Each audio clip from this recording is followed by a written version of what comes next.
up with the You're good. Hey. So, before we get started, very excited. Yes. Extra round up. We put on the website on the consultation form where we record training sessions and sessions of consultation. Yeah. Yep. Yep.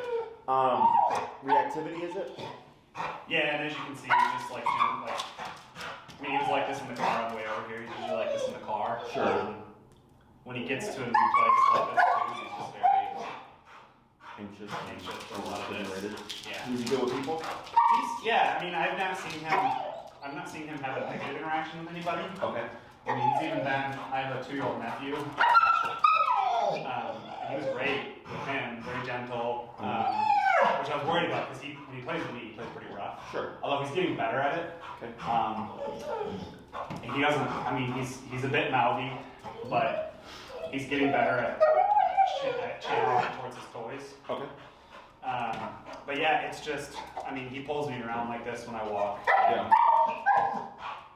He does all kinds of that when there's other dogs. It's not often that he barks at them. He does bark like from my deck if he sees other dogs outside, but usually if I'm on a walk, he's not the first one to bark, and he'll actually just react usually by like a whine or a growl.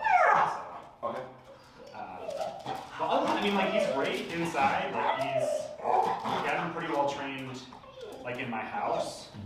But like definitely outside when there's other stimuli, like he just, I can't get his attention outside. Sure. So. Have you ever pulled up and pushed down on his butt to make him sit before?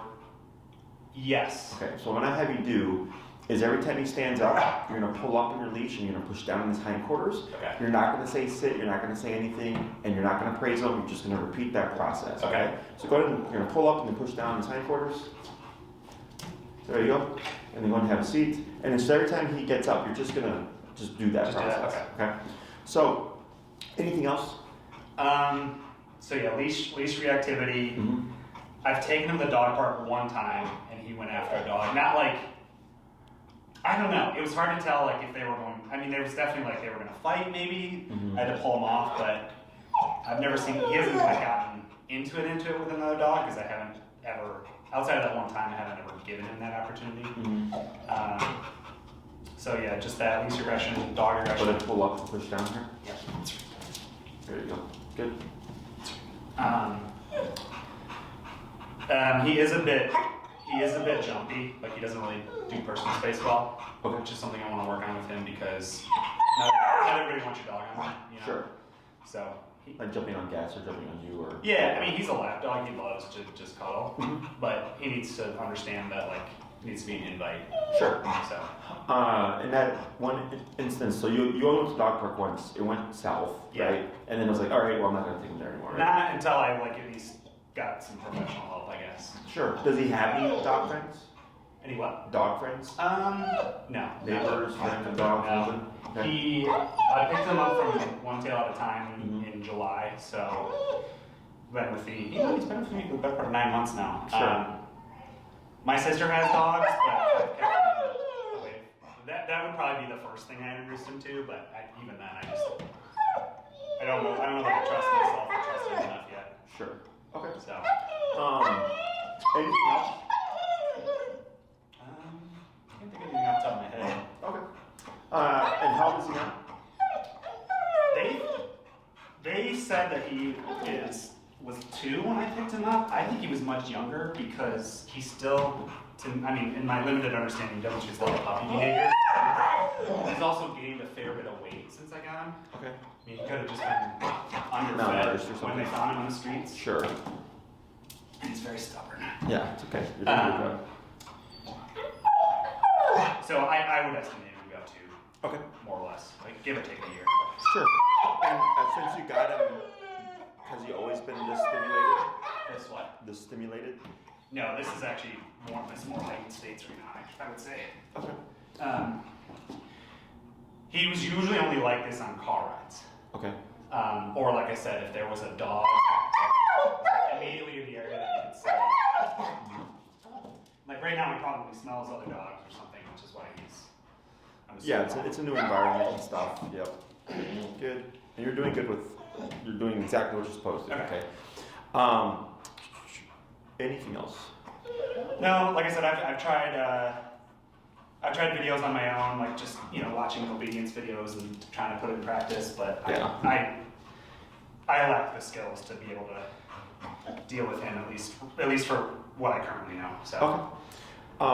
So what you're dealing with here is overstimulation, which is then leading into some anxiety. Okay. It's super common with pit bulls. That's why a lot of pitties have leash reactivity. Yeah. It's a lot of it comes from overstimulation. Yeah. Overstimulation is the brain's inability to settle. Yep. So like I have a pit, and like if I was in here right now with her, she would just be laying down. Like she's super chill. Anytime we come to a stop, we're going to what I call a resting state. Yeah. Like right now we're sitting down talking, it's like a resting state. She just chills. She mirrors you. Yeah. Yeah. But this guy, he's in his own world, right? Yeah. And if you look at like his head and his posture, he's got that right paw up, right? Yeah. And he's looking around, and I keep seeing him do this. His brain's on all over the place. And that's what he's like when we walk. It's like, Yeah. I mean, his head is just on a swivel, and he's swerving around. And, So he's on high alert, and then what happens is, overstimulation and excitement is stress for a dog. Mm-hmm. When we see excitement, we tend to interpret it as like happy, and I go, no, excitement is excitement, and it can actually be stressful for a dog. Okay. So when you go out to the world, he automatically goes to a 10, right? Yeah. So then he's already like this, and then you add in a stimuli like a dog or something, and Yeah. all of a sudden he's going over threshold, and they're always lunging and barking. Yeah, and I guess it's even gotten, I don't know if it's because of anxiety or excitement, but like when he knows we're getting ready for a walk, or even if he sees me put my shoes on and I'm getting ready to leave, he gets really, like he's very jumpy, he's in my face, Yeah. like give me space to get my boots on. But it's also like a combination of that, and I've noticed he's actually very submissive too, in a lot of ways. Like he demonstrates, like for example, when I'm gonna put his leash on, he always tries to lay down and like put his nose on the floor. Yeah. So, but like he's only submissive like that in the house, and generally mostly with me. Well, he's like that when he meets new people too. He's pretty timid and submissive when he has a tendency to like pee himself. Oh, sure. When he meets people, Like even people nervous he's met before, when he sees them after like a 2-week break, he'll just pee a little bit on the floor. When he piddles, are they like talking to him in a high pitched voice, or is it even if they're calm, he'll still piddle? Even if they're calm, like my friend Bonnie's the one that comes over most frequently and probably is the closest to him outside of me. I even tried with her, but like just just ignore him for like a few minutes. Mm-hmm. Like get in here, let him get settled. Sure. So I don't know that it matters so much how you interact with him. It's just like as soon as you touch him, that's the trigger. It's usually a nervous thing. Some dogs outgrow it. Some dogs, it's rare, but it can be a permanent thing. Okay. It's possible that with training, he will move past it, and I'll explain that a little bit later. Because like with puppies, it's super common, and then typically, like as they mature, they learn how to handle those nerves. Yeah. So, this guy here, so overstimulation and anxiety look similar in the sense that they want to move. Yeah. Like people, when we're anxious, like we pace and move around and stuff. Yeah. Same thing for this guy. So what can happen is he's so overstimulated, he goes into stress, which then leads into anxiety. Yeah. So it's kind of like the snowball effect. So this is a behavioral thing, right? Yeah. Now, in terms of whether it's mild, moderate, or severe, time will tell. Yeah.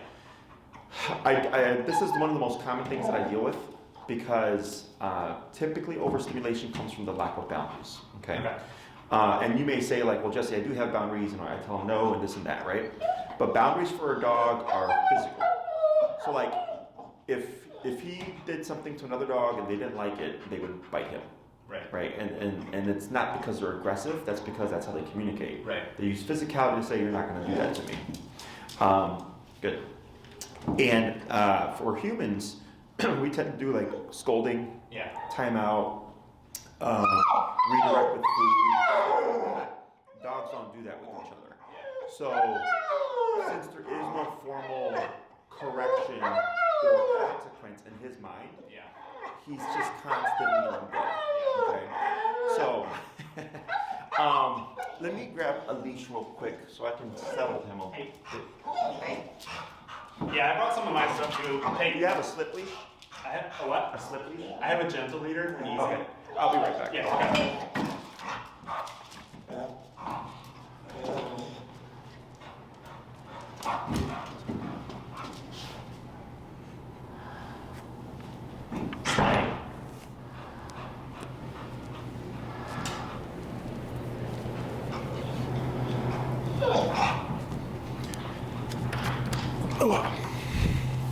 All right, so I'm gonna have you loop this over his neck at the very top, just behind his ears.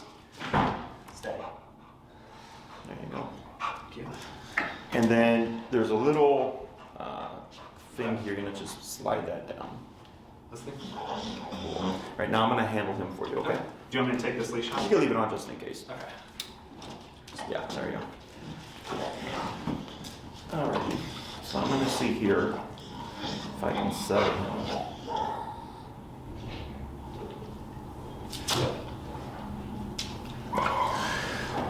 So, overstimulation is like one of the most common things that we deal with because people don't give their dogs formal rules and structure. Okay. Yeah. And when we get our puppies at 2 months, because we're taught like physical corrections are wrong and abusive and stuff. Yeah. But I'm like, but the mom and dad dog would bite the puppies, Right. and that's not seen as aggressive, Yeah. or abuse. So that's why dogs grow up with issues, is because as puppies, when we bring them in, we're not giving them what they're needing. Yeah. You know, because it starts even younger than 2 months. It's usually around 3 to 4 weeks the dogs start to understand what they can and can't do. Yeah. And even at that age, they're corrected by their, the mom or other Right. puppies and stuff. So then we get them at 2 months, and it's a complete like 180 Yeah. of, okay, you went from structure within your litter to no structure within the home. Yeah. And I had no idea what he did before I got him, before the police picked him up. So. Sure, yeah. And then what's great about dogs is that dogs are in the present, so things can always change. Yeah. Okay, so he doesn't sit there and reflect on like, my past before dad and all that stuff. So before reaching out, did you do research on how we train? A little bit. I did read that you guys do sometimes use what are they called? Prong Yeah, prong collars, e-collars. I don't know a ton about it. In my experience, the first dog I had was a pit. Ended up having to put him down because he bit a couple people. Oh, sure. Nothing serious, but I was like, before he gets someone serious. So I kind of shifted from like that school of positive training to a little bit more, like I said, like the physicality. But I probably didn't set enough boundary though, like you said. But yeah, I'd love to know more because I read that you specialize in like aggression and that sort of thing. And word of mouth. I go to the gym. I didn't realize you guys were right here. I go to the gym right on the corner there. Okay. Somebody recommended you guys. Oh, really? Yeah. Oh, nice. Cool. Word of mouth. So I'll explain the e-collar stuff, how it works, because most people misunderstand it. Yeah. Just through one, propaganda, but then also just we tend to think as punching. Okay. So e-collar is simply a miniaturized TENS unit. So have you ever been to a chiropractor or a physical therapist? Yeah. Have you ever had stim? If it's a thing where they like stimulate your back, Yeah. I've done that. That's an e-collar. Yeah. Okay. So people, when they think electric, they think electricity, or they Yeah. think electrocution. So they think like, oh, they're like shocking their dog. And no, like it's actually a miniaturized TENS unit. They use the technology in humans all the time. Okay. If anything, it's more refined, in my opinion, because it's a fully waterproof system. So he could be swimming in it, you can have a remote in the water, everything's perfectly fine. Okay. It's centralized to the location. So if you put on his neck, he would feel it here, but he would feel nothing anywhere else. Okay. A lot of people call it a shock collar. In my opinion, it's incorrect because you're not shocking your dog.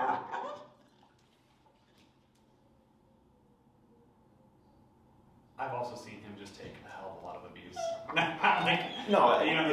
He's tough. Like his Sure. neck is so muscular. Sure.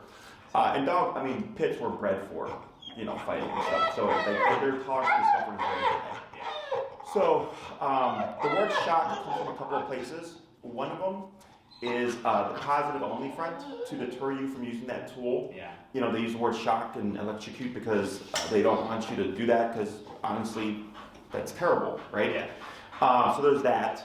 And then old school e-collars only had about 5 settings. Okay. Ours have 127. Okay, so 5 and 127 are the same. I just happen to have 122 more divisions. Does that make sense? Yeah. So before 2, your dog would be ignoring it. 3, they could be yipping and yelping because it's too high. You know. So with ours, 40, 50, 45, 46, 44, I can really fine tune it. That makes sense. It's up to a 1 mile range, depending on the model that you get. And in my opinion, it's the best training tool because right off the bat, you get off-leash control, okay? And everything's at the press of a button. Okay. So I was going to ask if there's like a remote you have to. Correct. So with any other training method, let's say food only, the ceiling is if you go outside, your dog is too stimulated, he's not going to care about the food, right? Yeah, if your dog goes after another dog, you're not going to be able to entice him away with a hot dog. Correct. Right. So that's one thing. Also, if once you're off leash or he's off leash, you don't have the ability to have physical direction, right? Yeah. With a prong collar or a gentle leader, they're better tools because they give you more control of your dog's head. Yeah. The issue is, again, you remove the leash, now you no longer have that connection. Yeah. The dog can get away with things. E-collar on or off leash, we have communication with the dog, okay? The other thing is, I can match his intensity. So right now with what I'm doing, is getting him to just, it's not so much going into a sitting position, as it is trying to get him to just relax, okay, through pressure. But because he's so overstimulated, the intensity of this is not enough to override this. Yeah. Does that make sense? Yeah. His lizard brain. Right. So then your front clip harness actually promotes overstimulation and reactivity, and it causes more agitation. Okay. So even if it's a front clip harness, and they call them like no-pull harnesses. Yeah. So that's what they gave. Well, that's kind of what I used at first, and then I tried this. Well, I do have a muzzle. I would like to muzzle train him too at some point. Okay. I feel like it's good to have muzzle trained dogs from what I've read. But I tried this, loops around his nose, but same thing. Like he doesn't really care. It bothers him, and he hates it. Yeah. But he'll still pull. So maybe not as strong as that, but it's still strong enough that he'll knock me over if it's icy. For sure. Yeah. So that tool, that gentle leader, is better than your harness here. For sure. But in the meantime, they honestly, with the guy this intense, it doesn't really matter. It doesn't. Yeah. So that's kind of the conclusion I've come to, and I've kind of given up on that. So. Sure. Yeah. So when it comes to the e-collar, earlier I mentioned that people typically think Punisher, right? They think we're going to put the tool on the dog and just shock them or whatever. Yeah. And what we do is what's called pressure work. So right now what I'm doing is technically pressure. Okay. Every time he gets too stimulated, you see how I'm pulling up and pushing down? Yeah. Where I'm giving that physical pressure. Are you pulling him away, or is he doing that on his own? Yeah, so when he started to whine right now, I have to give, you see this here? How he's redirecting, right? Yeah. So there has to be enough of a consequence to decide him, to make him decide to move away. Yeah. So I'm actually making him turn away. Okay. Right? And redirecting him this way because his focus keeps going that way. Yeah. Okay. So when I'm doing this pressure, I'm settling him one percentage at a time. Yeah. And the reason why I switched to this was because I could see with the harness and stuff, it just wasn't giving enough pressure because this one constricts, right? Yeah. So then a prong collar, the spiky looking one, more effective because it mimics a dog bite. It's the same concept. I pull up and do this, and then once he gives me what I'm looking for, I release the pressure. E-collar is very similar. Okay, so what we do is we always start low and we work our way up, much like at with the stim that you had on your back and stuff. I'm sure they started low and said okay, tell us when it becomes too uncomfortable. Yeah. So same thing for dogs. When we're training them, we start low, we work our way up. He tells me what's too high and what's too low. Okay. So if he's yelping, I'm going to assume I'm probably too high. Yeah. If he's not listening, I'm going to assume I'm probably too low. I'm somewhere within that middle, okay? So the way we layer in the e-collars, once I find that kind of magic number, I literally like this, I'll pull up and push down very lightly, and I'm tapping on the collar so he feels the stimulation. Yeah. And the moment he gives me the sit, everything goes away. So then if he were to get up again, and I would do this, it would kick back in, and then once he sits, it goes away. That's pressure work, okay? So this is technically pressure work. But you're still, I mean, in a similar fashion, how you're controlling the leash, you're still controlling, it's just remote. Correct, right? So we still have these things on, but what we're teaching them is because we can't just put the collar on a dog and start pressing the button and expect him to figure it out. Right. He has to have guidance, right? So like right now, I don't care that he sits, I care that he relaxes. Right. But a relaxed position is a sit position, right? And I keep repeating that, but his intensity and his whining has started to come down. Can you hear that? Yeah. Whereas earlier it was like all the way up there the entire time. And then unless something happens, then he shifts and then I can redirect him. When he sits kind of with his back legs askew, that's generally his normal sitting position too. Okay. Like he doesn't, like his back legs right now don't look like they're ready to get up, like they normally would. Yeah, like he's like, I'm gonna be here for a bit, right? As opposed to like when he's in the position of what's the next thing, exactly. So the reason I was able to kind of create this is just being consistent with my rule of you're not gonna get up and wander. Because when you allowed him to wander earlier, that's allowing the brain to practice the overstimulation, right? Because overstimulation or anxiety expresses itself through movement, vocalization. Now you can't do much about the vocalization, but if I stop the movement and I start to settle him, then vocalization tends to follow. Does that make sense? Yeah. So this is technically pressure work. It's just done a different way, okay? So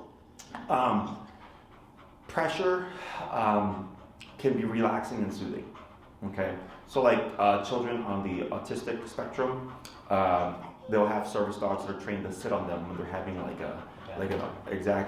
to help them calm down. I just did a consult yesterday with the therapist, and then we were talking about all this stuff.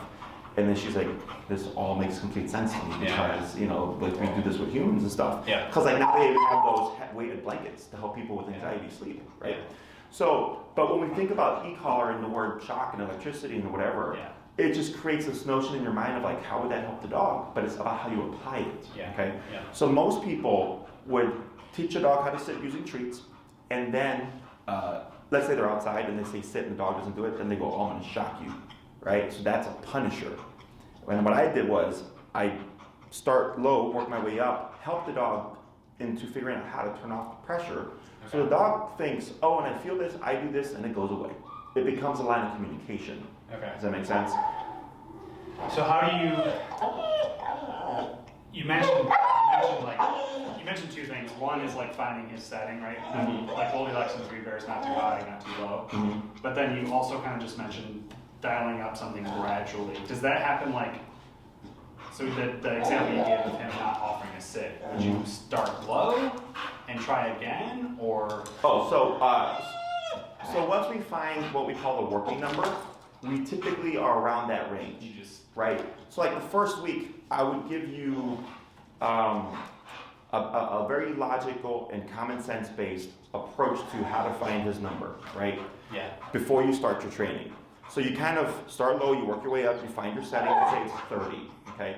Then you start your training at that number, as opposed to constantly going back and forth every single time, because you'll be there forever. Yeah. So eventually, you'll come to notice a range where you're like, hey, when there's dogs around, he's at 55. When it's an empty environment, he's at 30. When I'm inside the home, he's at 15. Like, you'll just start to come to these ranges, and you just go there naturally. Oh, okay. Yeah, I guess it does make sense. You want to nuance it based on where you are. Yeah. So in the beginning, we start low, we work our way up, and what we're looking for are consistencies. Right, so that so like the first walk might be very high because he's not expecting this thing to be on his neck, stimulating it. He's got to be conditioned.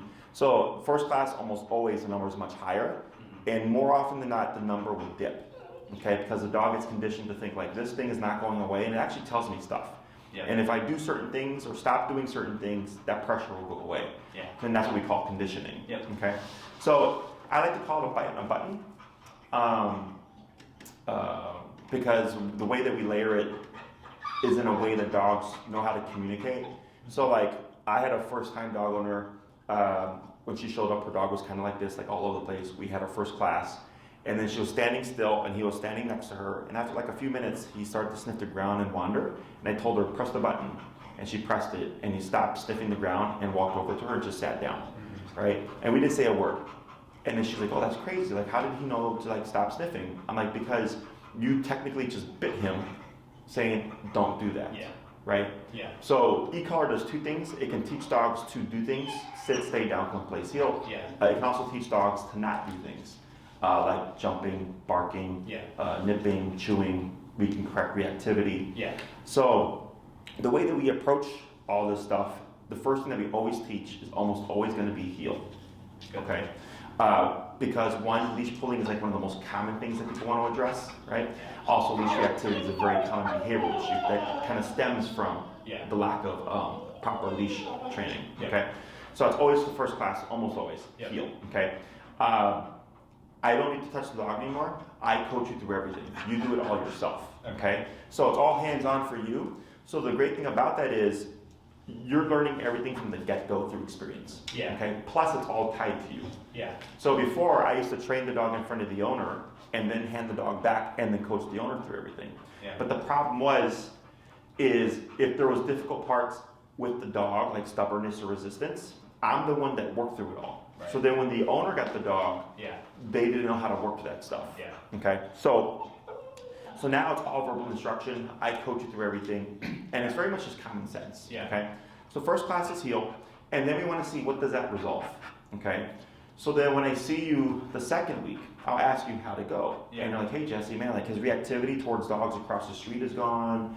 You know, we had a couple moments where he blew up, but if they're away by 6 to 8 feet, he's actually fine. Like I want to hear the progress on the reactivity. Yeah. So we're not going out looking for dogs and then just punishing them for being reactive. Sure. What we're doing is we're getting structure in the brain and seeing routine. Yeah, I'm like, and what does that resolve? Yeah. Okay. And we may come across stuff where you're like, hey Jesse, his reactivity is pretty good, but the dog like lunges at him and barks at him, he like blows up. Like, well, it makes sense because the dog's barking at him, right? So we would have to correct that. So some stuff may just be resolved through the pressure and the e-collar. Yeah. Some stuff we'll have to correct directly. Okay. So like, let's say we cover the heel, we come back week 3, because heel is a 2-class exercise. Okay. So we have the first one, go do your homework, come back, how are we doing, review, tweak things. Okay. Second half of heel, go, come back, what's remaining, right? Yeah. So then if he's still being reactive, which can happen, then we go, the first approach didn't work. So now we're gonna go about correcting him for the reactivity. Okay. So you can use the e-collar to correct reactivity, okay? It's just we want to make sure that the dog understands what the e-collar is. How do you say? That he has a very good understanding. Because when a dog goes into reactivity, especially if he's in this kind of like very escalated state, you can potentially cause more reactivity and more intensity. And I think that's part of what I've been thinking about. Like when I walk him, I'm like sometimes I tense up because like we're about to pass somebody, or like I see a dog before he does or something, and like I'm like, am I making it worse by putting tension on the leash before, you know? But you would like you kind of have to, right? Yeah. So the reason why that tension is bad is you create what's called opposition reflex. Okay. Are you familiar with what that is? No, but I'd love to hear your explanation. It's simply when a dog feels pressure, they go against it. So if he's pulling forward and you pull back, he pulls more forward. Yeah. Okay, and they go against it. Yeah. And what happens is it creates frustration, agitation. Yeah. And then this is like, I get people who get puppies, right? 2-month-old puppies, and they're friendly puppies, but then over the course of their first year of their life on a harness, they're like constantly pulling back on the puppy when it sees other dogs to prevent them from annoying them. Yeah. And then you get a frustrated puppy, then you get an agitated puppy, and next you know you have an aggressive dog. Yeah. All done over the course of time. And we use harnesses and stuff in protection training. It's how we use that to help create aggression. But we want to control that aggression so we can train a protection dog. Okay. So when you pull back on them, you're telling them go, right? And I understand on your part, you're just trying to restrain your dog, right? And or you're like, I know it's going to happen. So then he's like, well, Dad already tensed up when he saw that dog, and he doesn't understand that you're doing it because of him. He just thinks every time I see a dog, Dad tenses up. I need to be on alert too. Exactly. Okay. So it becomes this kind of nasty feedback loop. Yeah. Okay. So first class, almost always heel. what does that fix? You know, class 2, second half of heel, tweak things. Class 3, how we doing? I'm still struggling with reactivity, or it's 90% gone. I just have this last 10%. What's that last 10%? Make some more adjustments, and then keep working on stuff. Okay. Now, if the reactivity is like really bad, okay, which more often than not, when it is really bad, it's almost always a pit that I'm working with. Okay. Yeah. I've worked with some very intense cases throughout my career, okay? And let's say he happens to be an intense case, okay? Because I don't know just through this. Yeah. We figure out, because I've seen dogs be absolutely crazy and be super sensitive to the collar. Yeah. Right? Or they'll be very tough with everything else, but super sensitive to the collar, you know? Yeah. So once we start working, by class 2 to 3, we should have a good feel on what kind of dog is this, right? So let's say, worst case scenario, because I can only take you as far as you're willing to go, is what makes me an effective trainer is I will go as far as needed, right? Because dogs bite each other. And an e-collar is simply a muscle contraction. I've had cases come through where it's like we do everything that we could to try to curb the reactivity. It's not working. So then we have to correct the dog at max power, which is 127, okay? So then the hard part about that is the human emotional component, you know, where people are like, well, then become a dog worse. I'm like, no, like, because now that we're at that level and your dog is stopping the reactivity because we found a consequence that was enough to deter it, you know. But we always start low, we work our way up, we try all the stuff that we can, and then I go, okay, this is one of those cases.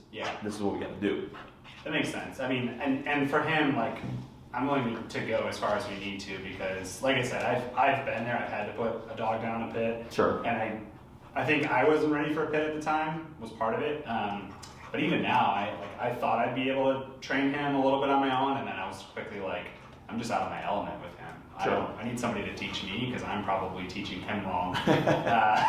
Sure. But, you know, so because like for me, there's an ideal state that like I could take him, maybe not everywhere with me, but like I would love for him to be just like a well-trained dog that I can have off leash, that I can take to the dog park, that I can, take to a sidewalk cafe and have him lay down next to me, stuff like that. But I know that may not happen, or it may not happen right away. Like, I've accepted the fact that like if he can never be in a dog park, so be it. You know what I mean? Yeah, because and that's the way you want to look at it.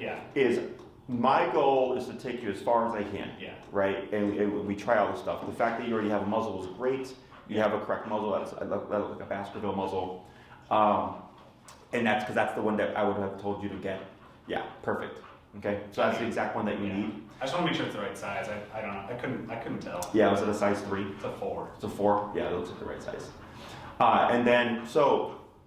And if socialization is something that's like on your to-do list, that has to happen. Okay. That's why I wanted the muzzle training, because I was like, that's the only time like I would take him to a dog park, is if he. Even then, like I think, like you said, I mean, I don't know. It could turn out that he actually wants to go for these dogs, but part of me feels like, based on what I've seen, he just doesn't understand boundaries. And he was like, he's a bully. He's a playground bully. He just go like, he'll go right up to a dog and get really in their space. Sure. They don't like that, but that triggers and then it escalates. So. Correct. So, because he's already on edge, and then you put him in that kind of environment, it's more likely to go south. So, what we want to do is bring this guy down to a 0. Okay? And it's not that he can't ever be excited. Sure. It's just read the room, Like if dogs are at a 5, don't be at a 10. Type of thing. Yeah. He needs to learn to take his cues from. I mean, he kind of gets it with people. Like when we play, like he'll be rough with me, but he can also be gentle. So sure. So I mean, it makes sense that he could get there with dogs too. Yeah. So everything jumps off of the heel. Okay. So once we get that done and we know where he's at with the reactivity, technically speaking, socialization would literally be the 3rd class. Okay. If he's muzzle conditioned. Because if he's trying to fight the muzzle and take it off, and then you're trying to socialize him, it's too stressful, right? But it literally works that fast. So do you recommend like just muzzle training him, even just like around the house? Yeah. Just so put it on some treats, or. So like you can ask Maria. To send you a link, and we have muzzle conditioning videos on my website. Okay. And you would start that process now, because muzzle conditioning can either be a 2-day thing, or it can be a 2-month thing. You know, so I always tell people starting out because we don't know how it's going to pan out. And in some cases, people try to muzzle condition, it doesn't work for the dog, and we have to do what we call force conditioning, which is through the e-collar. So then we correct the dog for trying to remove the muzzle. So then they just learn to tolerate it, but they never learn to like it. Yeah. Okay.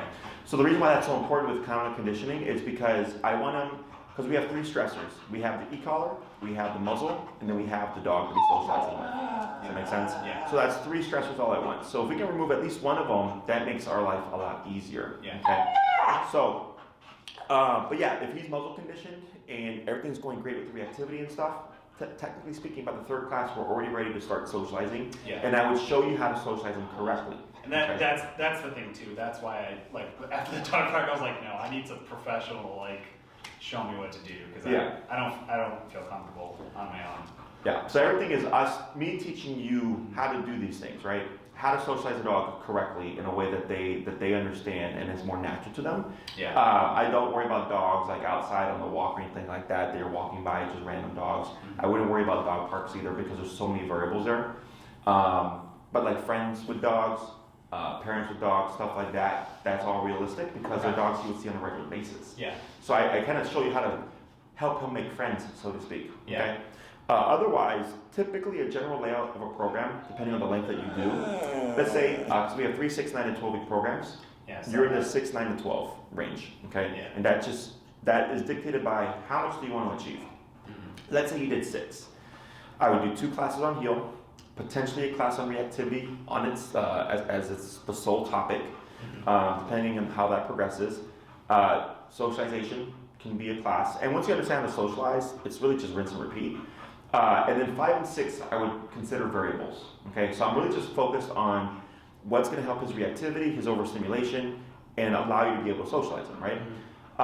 If all that's going well, then we could cover recall in class 5, and then we could cover stationary control, which is the go to a restaurant with my dog by class 6. This stuff progresses very quickly, okay? But it is all contingent on how does he progress, okay? If you did 9 classes, we're able to cover more. We have more of a guarantee to cover the recall and the stationary control because we have more time. Because let's say reactivity took us, for whatever reason, 3 out of the 6 classes, right? And then 2 were on heel. Well, that just leaves us 1 class. Yeah. Now, I shouldn't say never, but I'm pretty sure positive I've not had that happen. Yeah. I can usually get it done within 2 to 3 classes. Every now and then I get an intense case where it's about class 4 or 5. But it's not that we're not covering more things. It's just I'm telling you, try this approach, right? And once you understand that, okay, let's train something different. Yeah. Okay. If you did 12 classes, that's like the whole 9 yards. Like you fully off leash trained. You go to your dog to the park, let him off leash, play fetch, go hiking with your dog, go to restaurants, go to friends' houses. Yeah. That to me, that's the ideal state because like he loves the water. My parents live on a lake in Michigan, and like I'll tie him off to the dock and he'll swim for hours, just back and forth. But like I'd love for him to be able to just be off leash. Sure. The problem is the houses are right next to each other. There's dogs wandering around. You know. Yeah. So. Yeah. This the collar that you would purchase is waterproof, so he can be swimming with it and all that stuff. Okay. So. So with the 12, same thing. Like if for whatever reason we spent more time on reactivity than expected, I wouldn't get you as far as like the dog owner who didn't have a dog with reactivity. Right. But we're gonna get really close to fully off leash control. You can always add more if you want. I've never had a person need to add more on the 12-week program. Okay. I can get it done. Because the other thing that I do is a lot of stuff is about time. You know, so once you get to a certain point with your training, like let's say everything's going great and it's like, okay, now we're pushing him towards off leash. Because our programs meet once a week for an hour. Okay. So like I have a couple, they just wrapped up their 9th class yesterday, they're doing the 12th class program. And their dog was similar to yours, very overstimulated, very vocal, very on edge, very anxious. He's made great progress.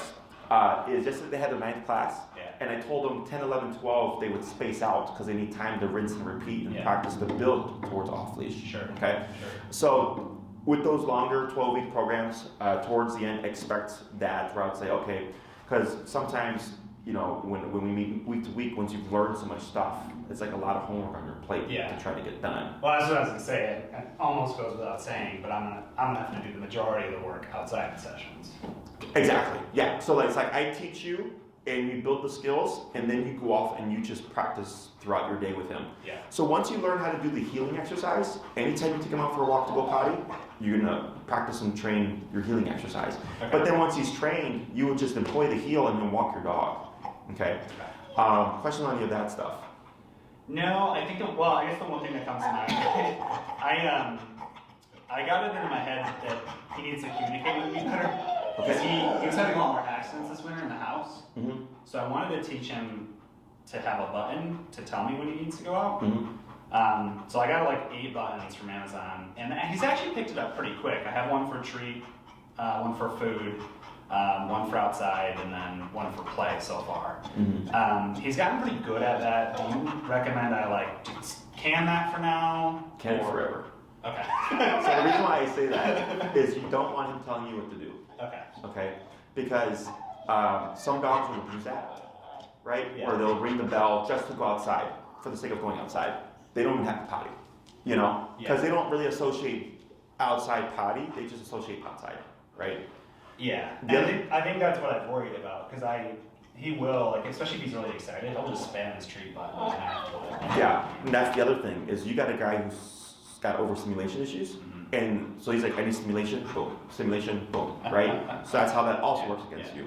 The last thing is with potty training, if you teach a dog to tell you to when they have to go, so to speak, if you don't catch the cue, they just potty in the house. Because he's like, hey man, I told you I have to go potty, and you didn't take me, so I'm gonna just pee at the door, right? Yeah. What we want to do is train him to go on your schedule. So like my dogs go 3 times a day, before work, after work, before bed, right? That's the average. So we're teaching them to go and accommodate your schedule as opposed to that would be nice. I forgot about that, because I take him in the morning for his morning walk, usually around 8 or 9, but then by 12 o'clock, he's like, I'm bored, I ate, I slept, and then he, from 12 to 2, he'll just pester me nonstop until I walk him in the afternoon. Yeah. And then he's calm again, and he'll sleep, till 7 o'clock, but if I don't pay, and it's frustrating, because it's damn if I do, damn if I don't. I'm trying to get work done. Yeah. And he's in, whining, or he's in my lap, or he's just, Yeah, we would stop that. Okay. Okay. So not a problem, we can cover that too. Okay. Other questions? So that simplifies that. I can put the buttons up. Do you want me to get just do away with positive training altogether, or is it still certain situations? You can do it. Okay. I mean, it doesn't help and it doesn't hurt kind of thing. Yeah. And the reason why I say it doesn't help is because it's not helping the reactivity. Right. Right. It's not. Food is great for things you want to see again. Yeah. Right. So when you say sit and he sits and you're like, good job, and you give him a treat, that's just an added reinforcer. Okay. It's not, and there's fun stuff, roll over and paw, that's all perfectly fine. We just don't rely on positive reinforcement to create reliable obedience, Yeah, okay. Yeah. Yeah, there's almost a distinction between obedience and, tricks, Yeah. So obedience is meant to be functional. Obedience is meant to allow you to live your life with your dog. Yeah. So there's 6 commands: sit, stay, down, come, place, heel. So if you're doing the 12-week program, you would cover all 6 commands and build them towards off leash. Okay. And dogs are by association. So when you're outside in the world, he's gonna know sit is sit, heel is heel, come is come, right? But when you're in the house and you're just hey, we're gonna have a little fun training session with treats, it's not gonna make your training less meaningful. Okay. Because it's just a fun little session. Right. So yeah, you're more than welcome to do that stuff, and you can pair e-collar with food as well. Okay. The reason I don't, at least in the beginning, is it's a lot of stuff for you to think about. Yeah. So I cut out all the bullshit, and I focus on the stuff that I know will work, that you can do, that you can just pick up on and imitate and replicate. Yeah. And then later on, because we are pushing to a higher level, we may incorporate food. Okay. Yeah. But I've also trained dogs to be off leash using food once. Okay. So it just depends on how it goes. Yeah. In some cases, I work with dogs that are very kind of shutdowny, and I'll tell the owner we have to use food here to help boost their confidence a bit. But all that stuff I figure out during the training itself. So. Okay. So do I still need to work with him when he's in the apartment, or do I just need to work with him? You train as you live your life with him. Okay. So let's say you walk him 3 times a day. those 3 times, you're practicing your heel. Okay. I call myself like the lazy man's dog trainer because you literally don't have to go, aside from like, in your case, the more advanced stuff you have to, because you're like, I'm on off leash, right? So you have to go outside, you got to go to the park, you got to train that stuff there. Yeah. But really, if you're going to sit down and watch TV for an hour or work from home, he can be down at your feet practicing down for 2 hours, right? When you go for your walks, just to go potty, you're teaching the heel in those walks. Sorry, when you say like he can be practicing it down, does that mean like I've commanded him to stay down? Yes, and he won't move. And if he gets up, I give him the shock? He would get corrected. Or get the, And then he will learn at some point, when dad tells me down, I don't get up until he says okay. Does that make sense? Yeah. So, like here, you see how he's starting to lay down? Because like I whittled him down, he's getting calmer. Down is, do that on command. And when he downs here, this is just him getting more relaxed. That's the difference between the two. But any command that we give, it's meant to be performed until the dog is released. Okay? So like if I say heel, and I walk for an hour nonstop, he's at my hip in a heel. Not sniffing, not stopping to pee and poop and all that, not trying to jump on people. Yeah. These things are meant to be functional. Unfortunately, most trainers don't know how to train functional obedience. So, and we come up with excuses, oh, it's a dog, like, you can only do so much, right?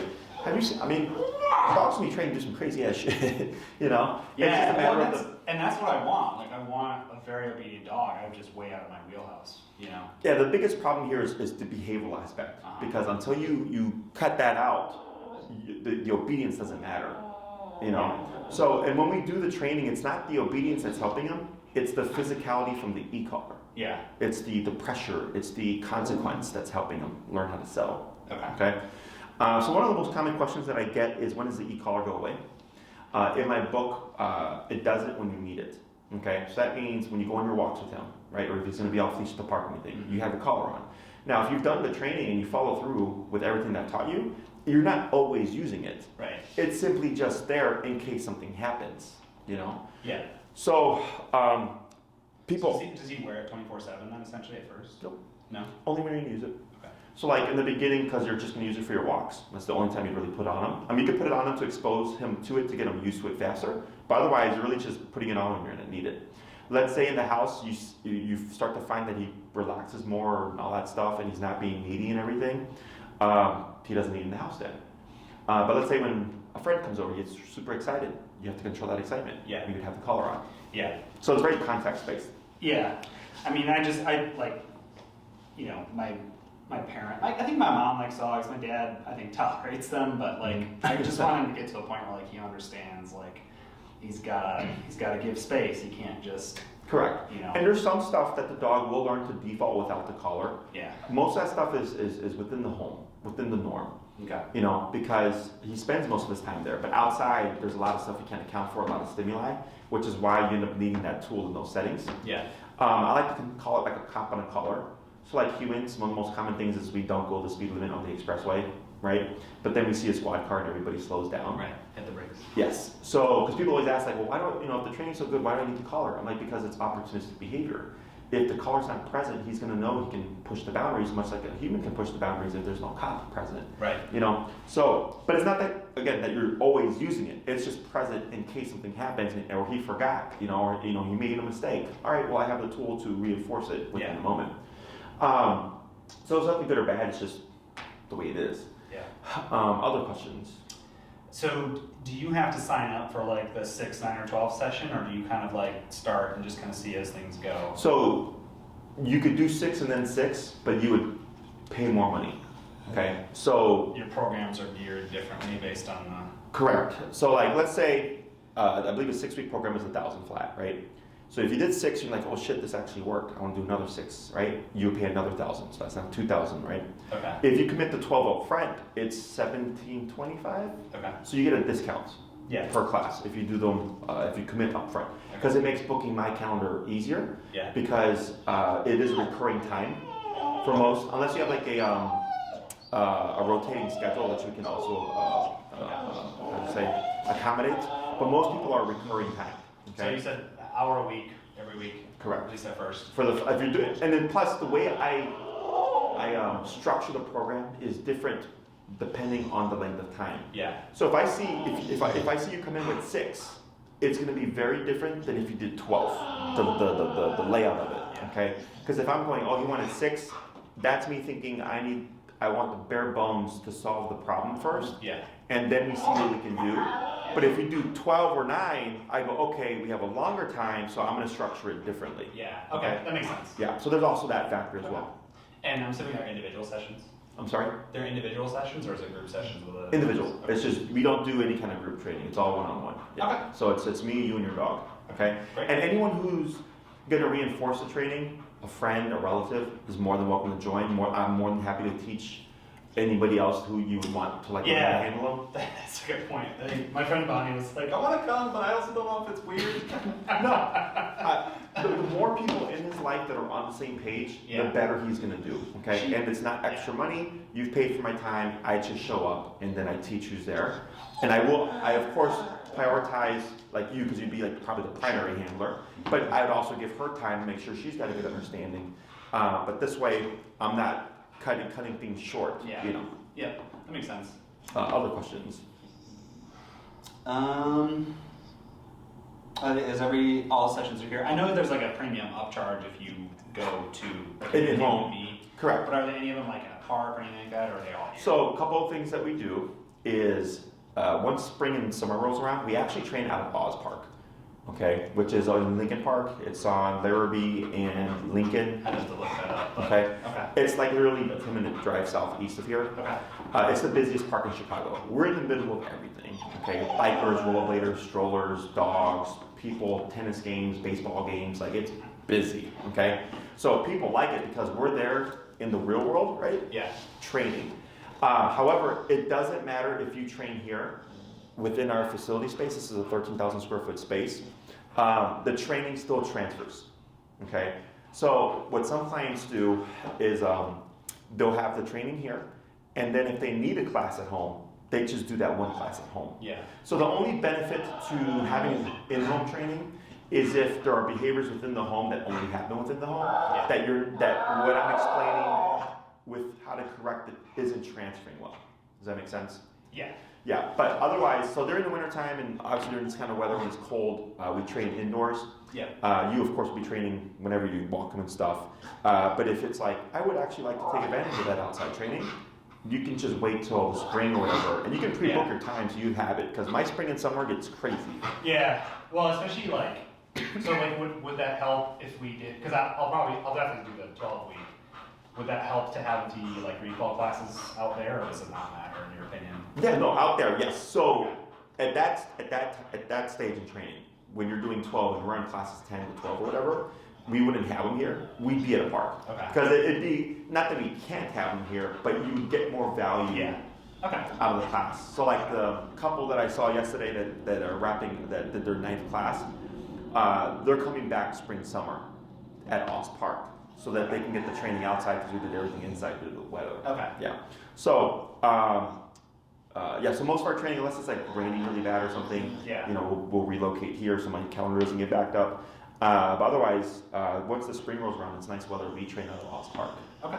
Okay. And then I'm pretty flexible. It would, I think, probably help to have the sessions outlined ahead of time, so you said your calendar's pretty busy. Mm-hmm. But I mean, is there opportunities for like gap weeks here and there if something came up and I needed to stretch 2 weeks between sessions, or does it have to be kind of? Yeah, so that's not a problem. So like you didn't do that right off the bat. Okay. But like, let's say you did every 2 weeks, right? I have no problem with it. We just wouldn't give you a consistent time because we would have the time available, then not available, not available. Does that make sense? Yeah, that makes sense. So, and you can pre-book them ahead of time. Say, hey Maria, here's my availability the next 4 weeks. And I want to alternate. What times would Jessie have? And she would just fill them in. Okay. I don't care.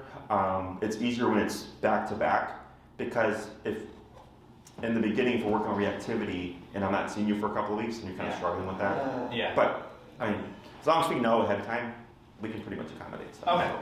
Yeah, I'm not like envisioning anything came up. Just like for whatever reason, I was like deathly ill with the flu or something. Oh yeah, if you have to postpone or skip, like that's not a problem.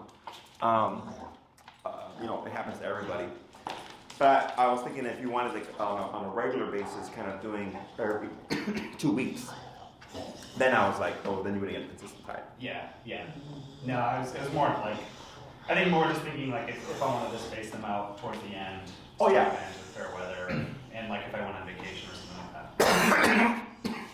Yeah, it's not a problem. Okay. Other questions? You said there's resources on your website? Correct.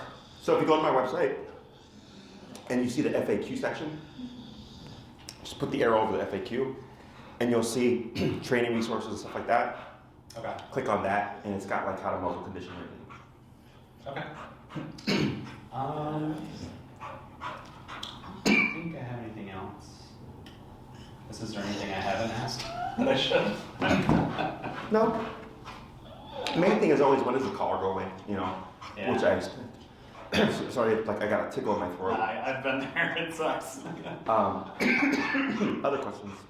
I don't know, I'm not super worried about that, when the collar goes away thing, like you said, I think it'd probably just be safer for a long time to have. Well, yeah, you kind of count for life, like shit happens.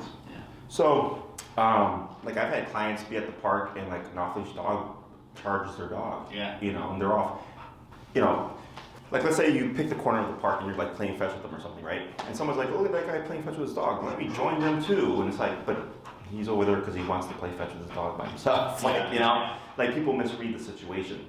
But with the collar, if something happened, you have the ability to disengage and or return your dog from that. Yeah. So, only other thing would be, Starting to pay attention, you finally. yeah, you're starting to settle. E-collar's a lot faster. Yeah. So Maria, please allow her 5 to 7 business days because since you've booked your consultation, there's been other requests and stuff. Yeah. But once you're on the calendar and everything, like it's you're not having to wait every time. Like Okay. you're set. She'll provide you all the information. If you would like to have a jump start on things, you can shoot her an email with your availability, what length of time you would like to do 6, 9, or 12. Okay. And then, because that's exactly what she would do, she would ask you for your availability. So then she has it up front and she just cross-references your calendar with my calendar. Okay. And then she'll send you possible times and you pick your time. And she'll also send you a contract form to fill out to begin the training. She'll also send you the information on the collar that I would suggest that you pick up for him. He would need the Doctra Black Edition. And she'll send you a link and all that so where you can pick it up. I don't care where you buy the collar from. I just care that you buy the correct collar. Okay. But we do free shipping and now we just sign up for delivery, so we'll see how that works out too. Okay. Sorry, did you say you have some here or you just have the... Yeah, we sell them here. Oh. Yeah. So she'll send you all that information and then... I'm assuming it's up front. Like you pay for the sessions up front? Correct. Yeah. If you want to start immediately, it's pay in full. We do have clients that want to do payment plan, which is fine, but then we don't start training until it's paid in full. Unfortunately, we're having too many issues with people stalling the payments and like not booking classes and whatever. And this is a business. We can't do that. Chaos. And Yeah. It's hard for you to plan out. So it's all in the contract. Okay. If you would like to get an example of how this case would progress, if you go to my website and on the homepage, if you scroll down a little bit, like you'll see that corgi or whatever, and if you scroll down under the corgi, you'll see a YouTube video and it's got a picture of a pit, like smiling in the sun. Click that video. Okay. Almost the exact same thing that you're dealing with here. Yeah, I was just gonna say too, like, I'm curious what your impression of him is. I know you said he's high alert and anxious and whatnot. But... He's a typical pitty, overstimulated. Like it's super common with these guys. So nothing that I've not seen before. Hopefully everything progresses smoothly. Yeah. Every now and then I get a case that is pretty intense, but we won't know until we get started. That's why I point like worst case scenario out to you. Yeah. Because I would hate for us to reach that point and you're like, well shit, Jesse, you didn't tell me about this. So it's kind of, if you're willing to deal with that worst case scenario, then I can help you. Yeah. I like that you already have your muzzle. I believe that is the correct size for him. So you start your muscle conditioning now. Please don't treat it like a high school project and do it the night before because people do that a lot and then they're like, crap, And I'm like, yes, this is why I told you to do this months ago and not the night before training. Yeah. So, and You mean like with everything or just the muzzle? the muzzle conditioning, Okay. like using food and treats and stuff. Yeah, and all that stuff's on your website, right? Correct. Yeah. There's a video that I did, and then there's a couple of videos that other trainers have done that I have on there as well. But you can use his kibble, you can use treats or what have you to condition them with the muzzle. Okay. Okay. Anything else? Not off the top of my head. Sounds like everything else is coordinated through Maria. Correct. Okay. She handles all the trainings and the counting and scheduling and all that stuff. And then once I see you sign up on the calendar, you will get an email from me that'll have videos for you to watch to prepare you for the first class. You don't need to do anything in those videos. You just simply watch them. And this way, when you show up, you already got kind of an understanding that it helps just streamline the class a little faster. Okay. Okay. Anything else? I don't think so. Alrighty. Well, it was a pleasure meeting you, sir. Yeah, you too. If you forgot to ask anything, you can shoot Maria an email and she'll get back to you. Otherwise, nothing that I've not seen before. Okay. You know, he was able to settle with just what I was doing here. It just took him an hour. So. That's very stubborn. Alrighty. So I'm going to hand it to you here. I've heard pit bulls are pretty stubborn though, so. Yeah. They can be anyway. Yep. That's what they're bred for.